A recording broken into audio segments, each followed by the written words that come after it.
Halo, selamat datang di channel YouTube DB Story.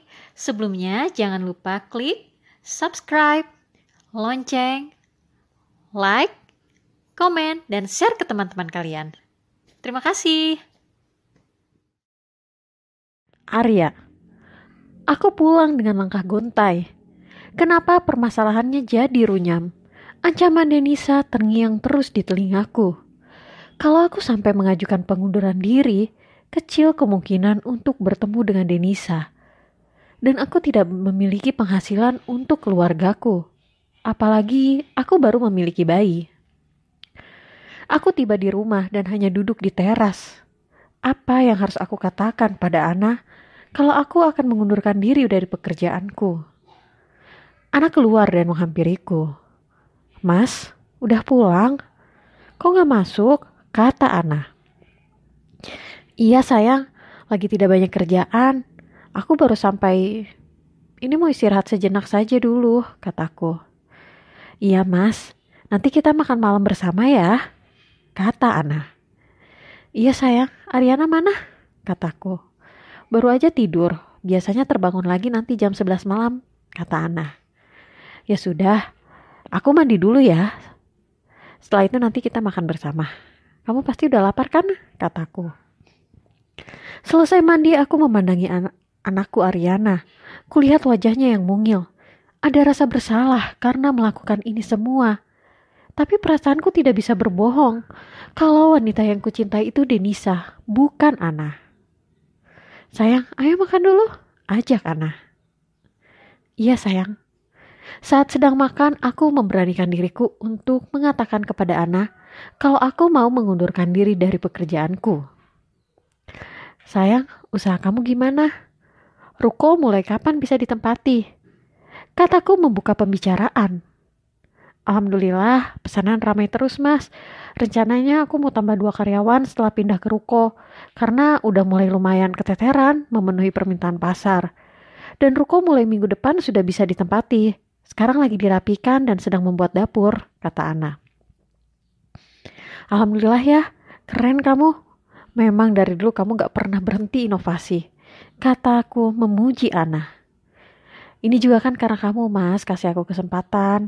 Kalau kamu gak ngedukung, gak mungkin aku bisa sampai seperti ini," kata Ana. Sayang, aku ingin bicara sesuatu yang serius. Aku mau minta pendapat kamu." "Iya mas, mau bicara apa?" tanya Ana.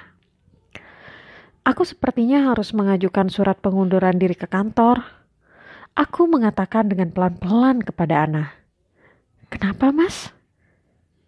"Beberapa temanku sudah mengetahui aku menikah dan memiliki anak. Dan ada yang sudah tahu kalau aku sudah menikah sejak awal bekerja," kataku. "Kenapa bisa ketahuan?" kata Ana.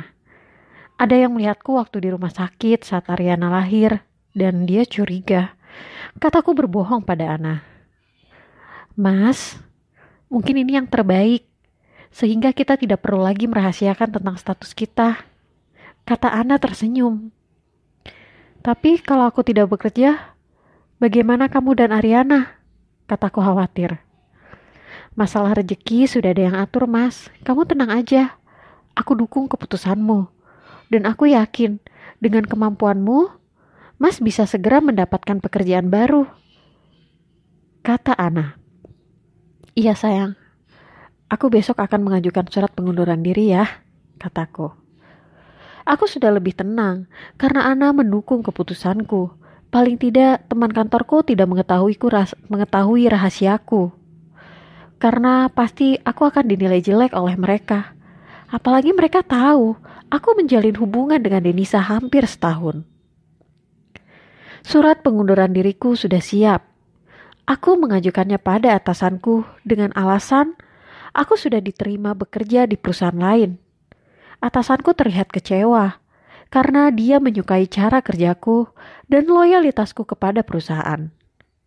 Aku bisa mulai berhenti bekerja 1 bulan dari sekarang. Aku menyelesaikan pekerjaanku agar tidak memiliki hutang kerja saat aku keluar nanti. Saat pulang bekerja, aku kembali menunggu Denisa. "Denisa, boleh bicara," kataku. "Silakan," kata Denisa sambil terus berjalan.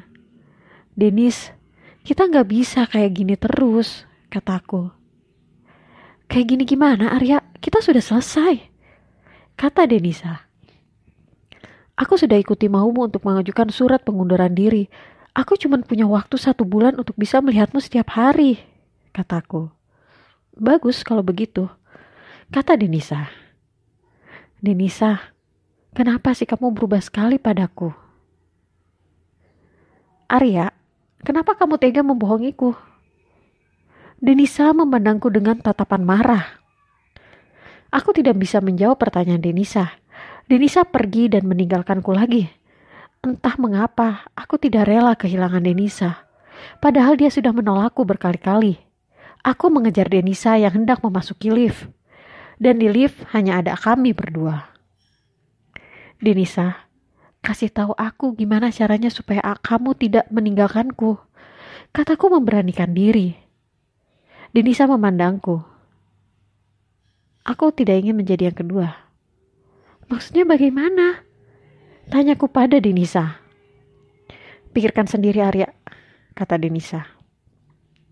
Entahlah apa maksud Denisa. Aku terus mengikutinya dan menemaninya menunggu taksi online yang telah dipesannya. Denisa benar-benar tidak memberiku kesempatan untuk dekat kembali dengannya. Aku bahkan rela kehilangan Ana untuk mendapatkan Denisa. Tapi aku tidak rela jauh dari Ariana. Aku terus memikirkan kata-kata Denisa tidak ingin jadi yang kedua. Apa mungkin Denisa mau menerimaku kalau aku berpisah dengan Ana? Tapi pasti akan sangat rumit, apalagi soal hak asuh anak. Aku yakin pasti akan jatuh pada Ana. Aku mengirim pesan pada Ana akan pulang malam atau mungkin dini hari dengan alasan banyak pekerjaan yang harus aku selesaikan. Sepertinya aku butuh menenangkan diriku sejenak. Aku butuh waktu sendirian. Apalagi besok orang tuaku akan tiba di Jakarta dan aku harus terlihat baik-baik saja agar mereka tidak khawatir. Aku memutuskan untuk mencari penginapan, beristirahat sejenak menenangkan pikiran.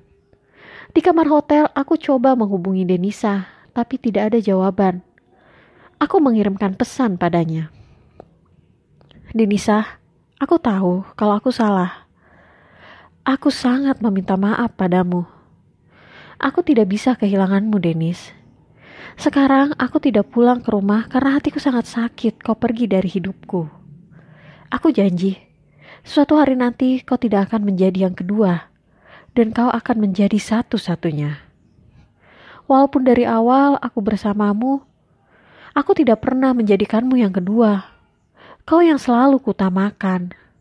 Denisa, aku berharap kamu percaya padaku kalau hanya kau yang kucinta. Kulihat Denisa membaca pesanku. Aku merasa sedikit senang, paling tidak dia mengetahui isi hatiku. Selang 30 menit kemudian, ponselku bergetar. Aku sangat senang, segera ku ambil ponselku. Ternyata pesan dari Ana. Kukira Denisa membalas pesanku. Mas, semangat ya bekerjanya. Maaf aku baru balas, aku baru selesai menidurkan Ariana. Aku hanya membaca pesan dari Ana dan tidak membalasnya. Teringat kembali Ariana. Hanya dia alasan kenapa aku belum meninggalkan Ana. Walau aku tidak yakin bisa kehilangan Ana. Aku merasa butuh teman untuk cerita. Dan satu-satunya orang yang kupercaya adalah Haris. Aku coba menghubungi Haris. Bro, lu sibuk gak? Kataku. Enggak bro, ini lagi di jalan habis anterin cewek gue pulang. Ada apa? Kata Haris.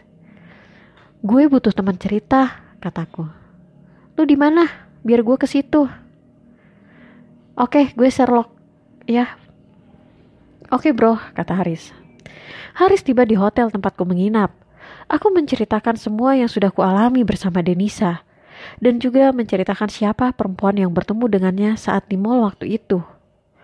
Bro, sebenarnya gue juga udah tahu kalau lu punya istri, kataku. Aku menatap Haris kaget. Lu tahu dari mana?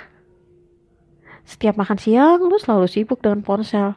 Dan pernah lu ke toilet, ponsel lu simpen di meja. Ada pesan berkali-kali masuk dari Ana. Dan pernah lu teleponan, gue ada di samping lu. Mungkin karena lu panik, jadi gak menyadari keberadaan gue, kata Haris. Reza juga tahu, kataku panik. Karena Reza tidak sekalam Haris. Gue takut dia cerita kemana-mana. Gue gak pernah bahas ini sedikit pun dengan Reza. Tapi menurut gue Reza gak tahu. Karena kalau dia tahu pasti dia cerita ke gue, kata Haris. Syukurlah, kataku. Bro, saran gue, sudah akhiri ini semua.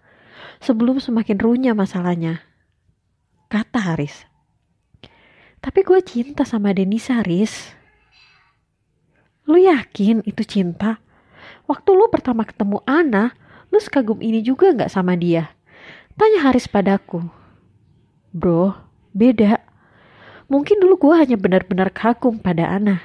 Dia cantik, pintar, baik, kataku. Bro, lu lagi jenuh aja sama Ana. Lu bisa pacaran bertahun-tahun dan akhirnya nikah tanpa ada perempuan lain. Artinya lu cinta sama dia, kata Haris. Tapi Denisa beda sama Ana, bro. Lu pernah kan ketemu dengan Ana?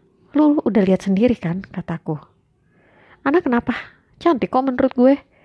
Cuma stylenya aja yang beda sama Denisa, kata Haris.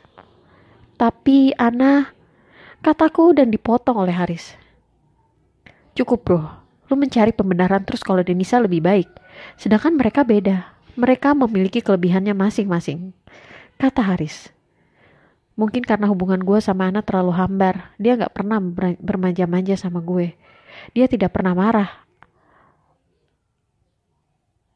Gue ada ataupun tidak, sepertinya sama aja untuknya, kataku.